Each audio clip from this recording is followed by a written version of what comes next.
This GeekWire podcast is brought to you by BECU. Stay tuned to the break as Brian Westbrook interviews BECU's Stacy Black about minimizing the impact of uncertain times on your financial health. For more money hacks, check out geekwire.com/BECU. My daughter does that, uses Ziggy to distinguish between our Echo in the living room and the one in her room. Right? We actually have Echo, Alexa, Ziggy, and computer to make things more wakeable. I'm a hobbyist, but it's an oddly inexpensive hobby. Are you with me, Todd? Wait a second. Is this an intervention for Josh and me? Yeah, right. Is that what's going on? Alexa Plus will be available for free to all Prime members. If you're not a Prime member, they're going to charge $19.99 a month for access to Alexa Plus. Like, who would do that? Well, you have to really hate Amazon to pay $5 extra to not shop there.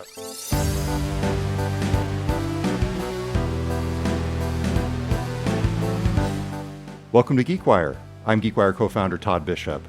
For many years, Amazon has been trying to put its Alexa voice assistant at the center of the smart home. But right now, at times, Alexa in its current state can seem downright dumb.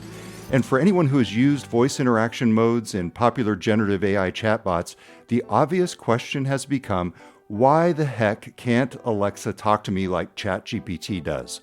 Well, now it will, or at least that's what Amazon is promising. Amazon's Alexa Plus is an upgraded version of its AI-powered assistant that promises more natural conversations, improved context awareness across smart devices, and more seamless and proactive integration into daily routines. It's rolling out in the next few weeks, starting on newer Echo devices. And I'm pleased to be joined today by two people who pay very close attention to this portion of Amazon's business. Michael Levin and Josh Lowitz are co-founders of Consumer Intelligence Research Partners, or CIRP. They study consumer behavior and conduct surveys to provide insights for investors and industry leaders. And they publish two great Substack newsletters about Apple and Amazon. Mike and Josh, it's great to have you back. Thanks for doing this. We're thrilled to be here. Thanks for having us. Thank you very much. We're happy to be back. Well, I saw your Substack newsletter this week on this topic of Prime, Echo, and Alexa Plus, and I just had to reach out and get you back on. So I want to start by asking you, just as a baseline, what are the key underlying trends that you're seeing in Amazon's Alexa and Echo business these days? Mike, do you want to jump in on that? I would love to. There's some really interesting trends there, and we're talking about Alexa, which is like kind of the software interface, and Echo, which is the hardware product that delivers that. And let's talk a little more about Echo first to kind of create that baseline. Echo is a smart speaker, of course, and has some competitors. Google has a model. Apple makes an effort, but Echo pretty much dominates the market for this smart speaker product. They have probably 75% market share, both in terms of quarterly sales and installed base. In terms of that product, Amazon kind of has the market to itself. A couple comments about what it does and how prevalent it is. Most users, and this is what the data suggests, most users still think of this gadget as kind of a speaker, as kind of a media player for music and podcasts and so forth. It's a little interactive, so you could ask it to play a certain kind of music or a playlist. It also is a little less so, but not that much less, sort of an interface to a web browser. So you could, ask it some questions. What's the weather? Give me a sports score. Okay. So it's a way to play media, play music. It's a way to kind of ask questions as a sort of an oral interface with a computer or with a web browser. It also, somewhat less than that, represents a way to kind of control gadgets in your home. And we're going to return to this theme of home in a minute. But, almost everybody we ask says, yeah, we use the gadget to play music and play podcasts and other kinds of, audio entertainment.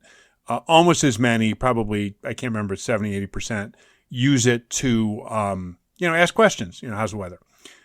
Half or less use it to control your, some gadgets, to turn on some lights, to open the garage door, to, how's the washing machine, that kind of stuff. Where do timers fall into here, Mike? Because I got to say, that's the killer app in my household. Yeah, but that's kind of up there with the internet interface. People use it to maintain lists, shopping lists, add butter to my shopping list or something like that. But alarms and reminders, it's funny you say that, Todd, because that's a heavy use in our household too. And I just looked at some data that we published last May, and it's a somewhat smaller use than I would have anticipated. Yes. The leading uses are clearly listening to music and asking questions, then alarms, then to a lesser extent, control, like, smart home control.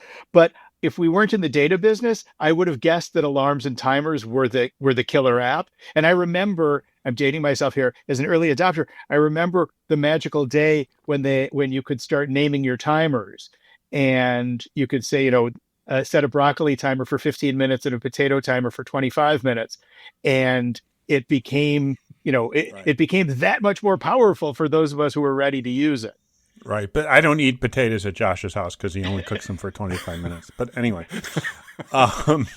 so purchasing was going to be the killer app. That makes, great sense. Years ago, when Amazon, just as this is when web services was kind of getting started and so forth, Amazon was still, predominantly a retailer. And that's, what consumers think of Amazon as. But, trying to help people buy stuff. This is at the time when they, remember, had the Amazon, the little buttons you could push, you put in your kitchen to, order more vegetable oil or, order more the detergent. dash buttons. The dash, thank you. Yeah, I couldn't remember. We've got one in here in our wall of wiped out tech products. Yes, museum. Your shrine to dead yes. technology. Right next to the Theranos pens. Oh God. Do you have a Q cat? No. We're in search of one of those for our archival collection. Keep going. I think I have one for you. So anyway, so those are these use cases. So that's now, and you sort of understand how consumers think about using these gadgets. Now, a related point is that after this kind of rapid adoption, sales of Echo devices have slowed down considerably. Okay. I think the roughly 20, it varies by quarter, but somewhere between a quarter and a third, well under a third of Amazon consumers kind of own one. And that has basically plateaued. Okay. So again, they're going to sell, a few million units in a given quarter. I mean, there's still some demand for these, but in terms of the explosive growth and the kind of, dominance that maybe that Amazon had experienced, like with Prime or something, that we hadn't seen that with Echo devices. There's a couple other points we can make about how, Amazon is kind of using this as a strategy to kind of own the home and so forth. They, clearly want people to own multiple Echoes. They're priced that way. The models are structured that way and so forth. But those are kind of the two main themes, is that, for all of its advancement, for all the money, and Amazon has poured a lot of money into developing both the Echo hardware, and there's dozens of different kind of models with displays and all sorts of interfaces and stuff, and the software, which we're going to talk about. The use case is still predominantly music, podcasts, answer questions, maybe help me with a list, and growth is kind of slow. It's not as fast as it was, and pretty sure it's not what Amazon would like it to be. So that brings us to the Alexa interface, which is, really, really a key part of this. So Mike, did you give the total number? Does SERP estimate, based on its surveys, the percentage of Prime members who have Echo devices and the total units that are out there as an installed base? Yeah, the total units as an installed base is somewhere a little south of 100 million. But that also includes dupes. That includes, houses with more than one unit. And then the penetration into the Prime base is about the same as in general, probably about a third of Prime members kind of own. I think we published 30% of Prime members have an Echo device and 12% of non-Prime members have an Echo device. Yeah, non-prime shoppers, right? Exactly. Just thinking in my head, just trying to square that, because I think Panos Panay, the head of the devices and services business, cited a figure that was closer to 600 million, if I'm not mistaken. That's Alexa-powered devices, not Echoes. Devices, and that's probably global, whereas you're looking at correct. US. Correct. And that includes all sorts of things. They've licensed Alexa. There's all sorts of other devices that use it. Amazon stick, the TV stick uses Alexa. So there's a lot of different places you can get to the Alexa interface. We're talking here with the core, the Echo smart speaker, which is clearly what Amazon was trying to push over time. Okay, so that is the backdrop for the announcement that came out a couple weeks ago. So let's get to Alexa Plus after the break. You're listening to GeekWire, and we will be right back. This GeekWire podcast is brought to you by BECU. Stay tuned as Brian Westbrook interviews BECU's Stacy Black for today's Money Hack about minimizing the impact of uncertain times on your financial health. And for more money hacks, check out geekwire.com/BECU. How do uncertain times affect your financial health? I'm Brian Westbrook, host of Money Hacks presented by BECU, joined by Stacy Black, lead financial educator for BECU. The world around us is changing, Stacy. What do we do? Yeah, we need to stay focused on what we can control. It's really volatile right now, and there's not a lot we can control. So focus in on what you have control over and look for resources. BECU has great resources for our members, so check with your financial institution and see how they can help. And remember to stay focused on your financial goals. That's why we're going through this work. We'll have more on this topic, including the latest on student loan forgiveness and what we should do when this topic keeps changing in the world around us. Thank you, Stacy. For more on this topic, visit Money Hacks at geekwire.com/BECU. Listen to the full interview and find more episodes of Money Hacks at geekwire.com/BECU. And find more information at becu.org. Welcome back. It's Todd Bishop. We're talking this week about Amazon's attempts to upgrade Alexa for the era of generative artificial intelligence. My guests are the co-founders of Consumer Intelligence Research Partners, Michael Levin and Josh Lowitz. Mike and Josh, so what's the significance of this Alexa Plus upgrade? This idea that Alexa is going to be far more conversational, more useful, and more proactive in people's lives? It's an interesting question. And it's a point where I have to remind myself that we're looking at the universe and not the hobbyist, because the hobbyist is the person I see in the mirror. So for certain uses, listening to music, Alexa Plus shouldn't be materially different than Alexa. Play this radio station, listen to this song, shouldn't change much. For questions and queries, it should be much better. The experienced Echo users have given up to some extent on asking certain kinds of questions. It's really not practical to say, Alexa, what's the score of the Cubs game? It's just not going to do a good job with the current Alexa.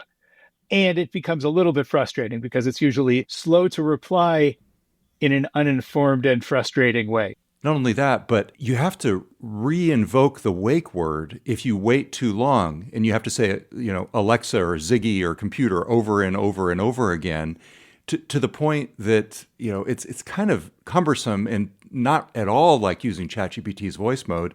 And that is one of the things that they say with this new Alexa Plus will change. It'll be a continuous session that you effectively start. And that should be a big help, because I think part of the frustration is, Alexa, what's the score of the Cubs game? Non-response. Alexa, what is the score of today's Cubs versus Cardinals baseball game? Non-response. And your blood pressure goes up as Alexa's calm demeanor does not meet your needs. And not to Seattleize this, but I mean, our blood pressure here is already high enough, right? Of course. Understood. So to the extent that it could be better at answering questions and having those conversations, I actually think that important use case can materially improve. And I think that may sell more devices, and that may make non-Alexa Plus Echo usage much less interesting than Alexa plus Echo usage, which will make the 12% of non-Prime member Amazon shoppers who own an Echo device may say, I probably should get Amazon Prime because just so I can access my Alexa Echo will Plus. just become much, much better. And that particular use case, that conversation about getting questions answered should improve tremendously. And when you compare it to ChatGPT, which sort of shows us what it can be or should be, that could be a material improvement in the user experience. The place where my head went as the hobbyist was, is Alexa Plus going to become a better partner for me in home automation? And I'm not a technologist by so like training. in controlling my your lights devices and whatever. Yeah, right. This is where I deserve to be teased a lot, because I'm a little bit of an Alexa routine programming hobbyist. So our house does a lot of things, and there's lots of groupings, and you can walk in and say, turn on the lights, and it turns on exactly the right lights because it knows you're talking to the one in the kitchen, and that's connected to these places. And this light dims at this time. And if we didn't do anything, the porch lights go, dim at this time.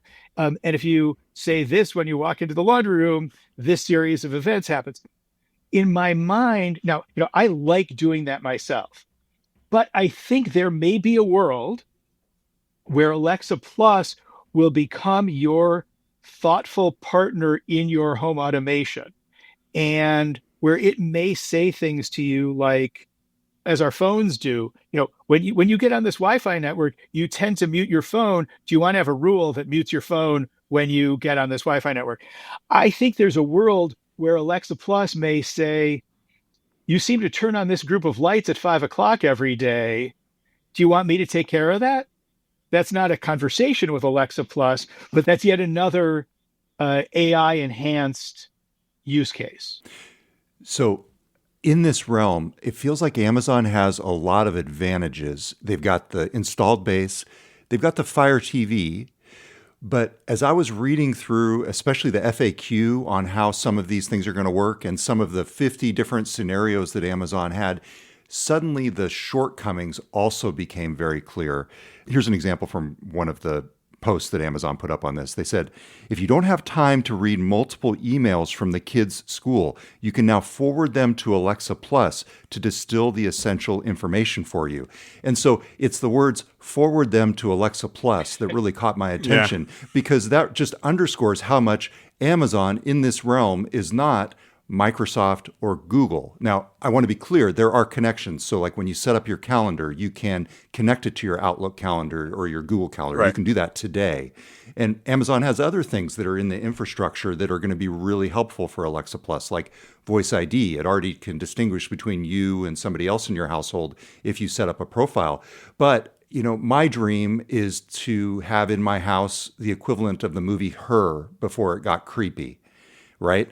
And this feels like it's not that if I'm having to forward the emails to the virtual assistant to have anything of utility. In some respects, Alexa Plus is, going to become a significant enhancement over Alexa.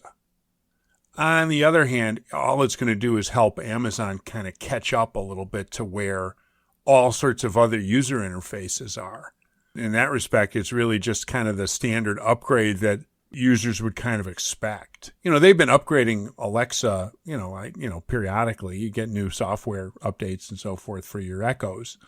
And so in some respect, this is just a really good super duper update, including some of the latest, kind of AI technologies. It's nothing that exceptional if you have a broad view about what's going on in the world of consumer interfaces.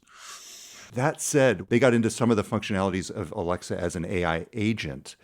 That's where my cognitive dissonance between what's possible and what's practical and actually doable started to go like, wait a second. Yeah. Like one of the examples was Alexa Plus will be able to navigate the web, use Thumbtack to discover the relevant service provider, authenticate, arrange the repair for a home repair, and come back to tell you it's done. No need to supervise or intervene. And I got to tell you, I will believe that when I see it.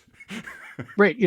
Alexa, get me plane tickets to fly to Seattle. Like, I can't really trust you to do that yet. And now that's arguably a limitation of ChatGPT and anywhere else too. There are certain things where you need your personal input. You need a layer of personal input that AI can't offer. I actually think this is an Alexa skill. I think you can order pizza from Domino's or Pizza Hut or wherever, but you really can only order your previously defined favorite. And I don't think that you're going to say to Alexa Plus, like, we're having 5 15-year-olds over. Can you order from Pizza Hut? Although there was another example where Panos said, this certain person in the family has this food allergy, or it was some sort of preference for foods. Please remember that when I'm ordering. I mean, they are certainly at least presenting the vision that addresses what you're talking about, Josh. Now, whether the vision matches the reality, that's where I'm skeptical. Right. And again, put this in the context of how users today think of the Echoes. Okay, which again, predominantly, playing things and answering questions rather than, executing. And maybe that's really good prospectively. We talked a little bit about how, shopping is this, completely untapped application. And if that helps that and then, helps people buy more stuff from Amazon, that's even better. It's funny, I want to be clear, I was not at the launch event in New York City, and they have not made that full presentation available online, but I've followed it pretty closely, and I've read all the FAQs and the different posts and stuff. I was surprised there wasn't more direct connections to Amazon.com. In some of the examples, there was like the ability to order from Amazon Fresh or Whole Foods, but it seemed like even though there was a connection to Amazon.com, I was surprised it wasn't more front and center in terms of their aspirations for Alexa Plus. I think that maybe front and center in terms of their aspirations or in terms of their communications, because I don't know that positioning Alexa Plus as an Amazon shopping tool is a winning message. It's a happier story to think we're going to help you discover a locally owned restaurant and order a fabulous carryout meal, rather than this is how we're going to make sure that more Amazon boxes land on your front porch. So there's another observation that I had that I want to run by the two of you in terms of what I think this might signal as a fundamental long-term shift in Amazon's approach to devices and subscriptions. And I want to talk about that when we come back. You're listening to GeekWire, and we'll be right back with more about Alexa Plus and its impact on Amazon's business and the larger world of smart home technology. Welcome back. It's Todd Bishop. My guests this week are Michael Levin and Josh Lowitz. They are the co-founders of Consumer Intelligence Research Partners, or CIRP. If you missed it in the past, we had a great conversation previously about Amazon Haul, Amazon's response to some of the e-commerce companies coming out of China and the changes that means in terms of the larger landscape of e-commerce. So go back and find that in your feed. I really enjoy talking with Mike and Josh, and I'm grateful to them for jumping back on. So as I was reading through the FAQs for Alexa Plus, here's one thing I noticed. Under the description of what devices customers can use Alexa Plus on, it says it will be available on all Echo devices, with the exception of certain older generation Echo devices. Of course. Yeah, deep breath here. Like the Echo Dot first gen, Echo first gen, Echo Plus first gen, Amazon Tap, Echo Show first gen, Echo Show second gen, and Echo Spot first gen, where you continue to use the original and that's Alexa. A lot of Echoes. Okay, there was this enormous. I mean, that's where a lot of their sales were when they were. I mentioned they're trying to get people to own more than one. Well, one thing they did is they offered 6-packs of Echoes, and that was like in the .2 era or something. Yeah, right. I mean, just based on what you rattled off in terms of that list of models, that's got to be a quarter or more of their current installed base, or I don't know. I mean, that's a lot. Josh acknowledges that sometimes he falls into the trap of using himself as a focus group of one. So let me do that for a second. Oh yeah, sure. We've had an original Echo show on our kitchen counter in between the living room and the kitchen for years. And everything that you're saying about the frustration with the user experience applies. I actually think somehow it's gotten worse over the years. Alexa's getting a little old and cranky. Yes. So one of these devices that's in the except for category is one that we own. And so this morning, in anticipation of talking to you, I went on and I paid $150 for an Echo Show 8. Ooh. And by the way, people, it may be confusing for people. The 8 is a reference to the screen size, not the generation number. Right. Yeah, it's a really weird convention. It's really like an Echo Show 8 third generation or something. We referenced this in the Substack last week. Did you use the generous but cumbersome trade-in program? I thought about it for that very reason. It would not have been on my radar except for the Substack, and I just thought, you know what? I just want this thing here this afternoon. Right. And I didn't want to go through that process. So this touches on an interesting subject related to the economics of this whole decision. Amazon has said that Alexa Plus will be available for free to all Prime members. So you pay your $140 a month, $139 or $139 a year. A month, yeah. I round up.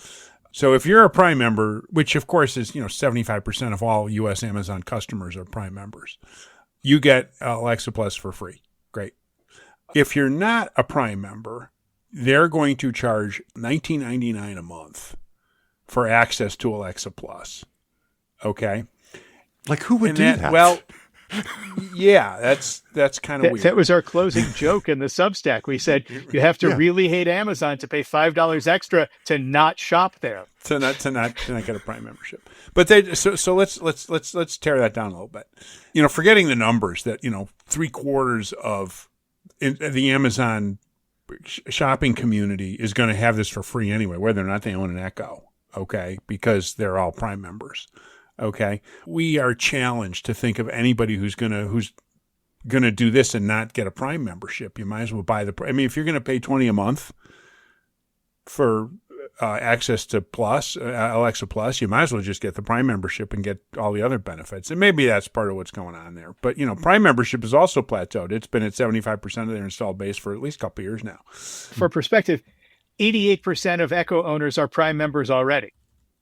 So there's not a lot of new revenue unless this convinces people to buy more Echoes or more people then join and want to be Prime. So this gets back then to, however, the use case. Given that most Echo owners are, music lovers or music consumers and then question answerers and so forth, to them, Alexa Plus is just kind of a software upgrade. It's not a breakthrough. And it's going to kind of bring Alexa up to where they, sort of maybe experience Siri or other things. Okay, it's certainly not going to be worth, paying, if you're not a Prime member, paying $20 a month to have. Okay, probably not even worth trying to upgrade some of your Echo devices. Okay, so you went and upgraded a device because you're a geek at GeekWire. Okay, but you got to remember, most everybody else out there is just saying, Echo, please play me some music. And Alexa Plus is going to do that a little better and maybe anticipate your desires a little more precisely, but certainly not going to be worth the extra. So this is. This may be a way at the margins to, boost the Prime membership a little bit. Maybe gets, people to upgrade the Echoes a little more. But this is not going to be, a breakthrough. It's going to be a breakthrough in Alexa technology for people who are paying close attention, for sure. But, in terms of the aggregate economics, the impact on Amazon's hardware business and so forth, this is marginal, I think, at best. That's what struck me about the pricing, because there were many reports, leaks from inside Amazon in the months leading up to this announcement that signaled that they might make it a standalone membership, regardless of whether you had a Prime membership. And that was reported in the context of these billions of dollars of losses that the Alexa and Echo business has had over the years, and Amazon's belief, or at least sudden realization that, hey, we got to somehow figure out how to make money on this thing. So in that context, What are they doing here in terms of their business? I mean, do you have a sense for, like, to your point, Mike, it's like, it seems marginal on all the different levers that they could pull. Maybe the Alexa Plus separate pricing is a way to tell people, just get Prime. just get a Prime membership. That's just your smartest way. You get it for free, and you get all these other benefits. You can watch TV. They did on Prime Video, which was free and included. At a certain point, it's still free and included, but now you can pay $2.99 more to have it be ad free.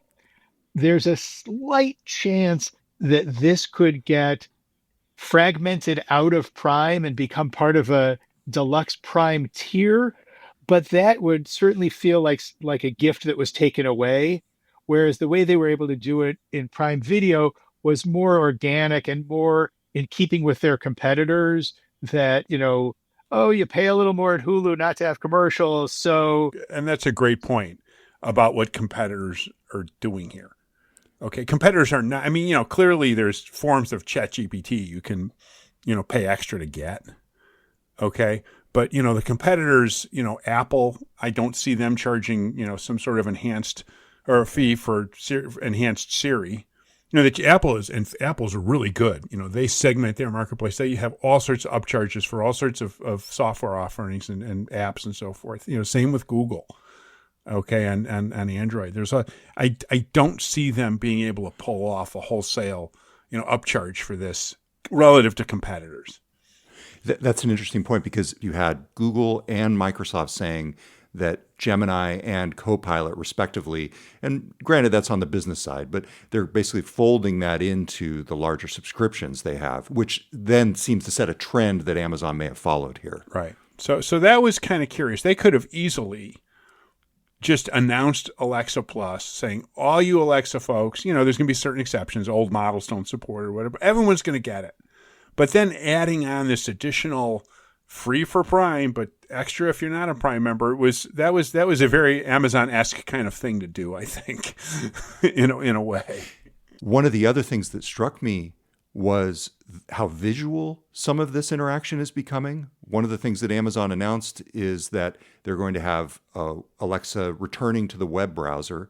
There's also, in the supported devices, Fire TV. I almost didn't get that Echo Show 8 because we do have a Fire TV. Again, Josh, intervention here. Big fan. Yeah.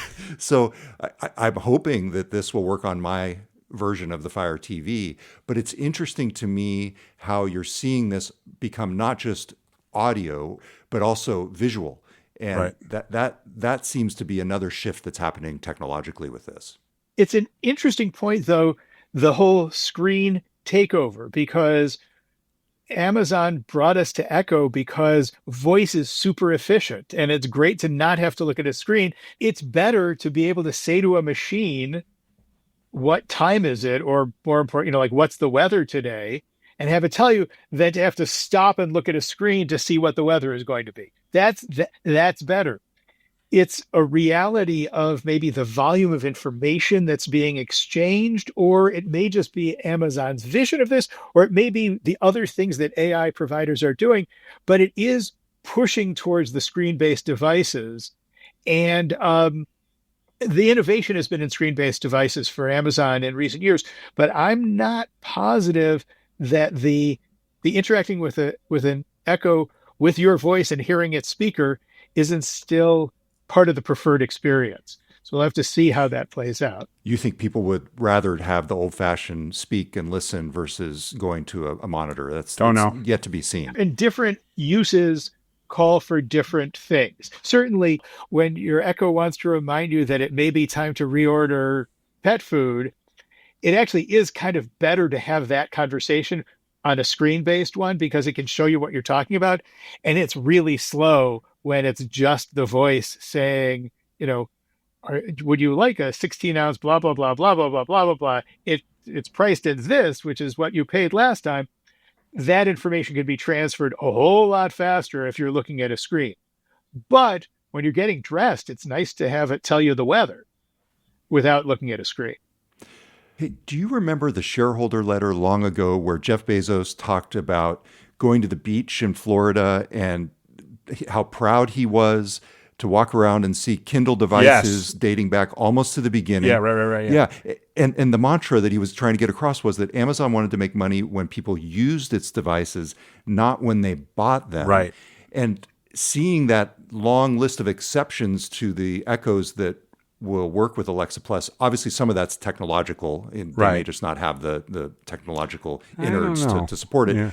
But it made me wonder if Amazon's getting away from that mantra and is maybe trying to make more money on its hardware these days. Well, and they certainly need to. Again, there was the announcement a couple of years ago about how they were making all those cutbacks and so forth. And so, the hardware business at Amazon has been kind of challenged. Everything has never made money.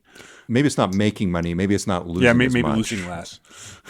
So anyway, so it's worth mentioning that their kind of overall economic strategy for Alexa Plus was kind of curious, and you have to kind of wonder, are they trying to boost Prime memberships, boost Echo upgrades, selling more Echoes? I mean, it's really interesting about how and look, Amazon is as sophisticated as any about how pricing influences behavior. So trying to get under the hood on that has been kind of fun.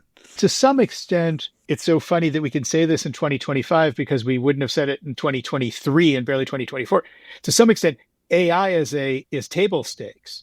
So Alexa risked being like that old school kind of junky assistant if they didn't do this, as Siri and Google and Microsoft Copilot and and so on, as they all have it.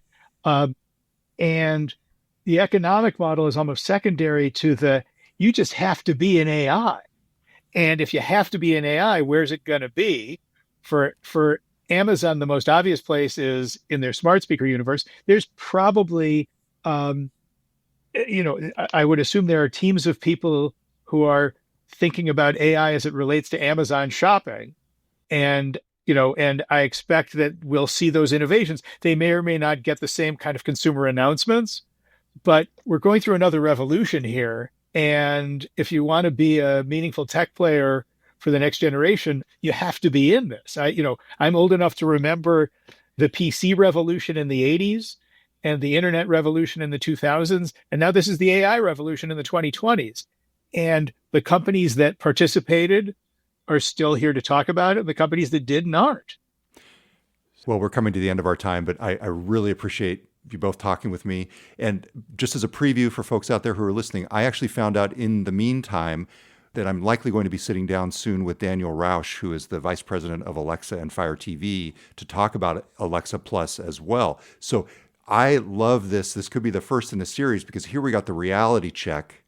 Is there anything either of you would suggest that I ask Daniel to challenge him on? I'm dying to know the economics of this.